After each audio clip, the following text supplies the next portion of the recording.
బిర్యానీ ఆకుతో ఇలా చేస్తే 2 రోజుల్లోనే మీరు అనుకున్న కోరికలన్నీ కూడా నెరవేరుతాయండి. నమ్మకంతో ఒక్కసారి చేసి చూడండి. తప్పకుండా మీకు మంచి ఫలితాన్ని ఇస్తుంది. చాలా సింపుల్ రెమెడీ అండి. ఒక బిర్యానీ ఆకు తీసుకొని స్కెచ్ పెన్ గ్రీన్ కలర్ కానీ, బ్లూ కలర్ కానీ తీసుకొని దాని మీద మీ కోరికను రాయండి.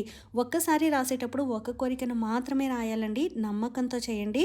మీ కోరిక ఏదైతే ఉందో ఆ కోరికని రాసిన తర్వాత దానిని ఒక బౌల్‌లో పెట్టి కాల్చండి. ఆ బౌల్‌లో కాల్చేటప్పుడు బూడిద అనేది కింద పడకుండా చూసుకోండి. జాగ్రత్తగా బౌల్‌లో పడేటట్టుగా చేసుకోండి. ఆ తర్వాత దానిని మీరు మీ బాల్కనీలో కానీ, లేదా మేడపైకి కానీ తీసుకొని వెళ్ళి గాలిలో ఊదండి. మరొకసారి మీ సంకల్పాన్ని చెప్పుకోండి. 2 రోజుల్లోనే మీ కోరిక అనేది నెరవేరుతుంది. తప్పకుండా నెరవేరుతుందండి. నమ్మకంతో చేయండి. నమ్మి చేస్తే ఏదైనా సరే ఫలిస్తుంది. ఆ అమ్మవారి దయ మీ మీద, మరందరి మీద ఉండాలి అని చెప్పి మనస్ఫూర్తిగా కోరుకుంటున్నానండి.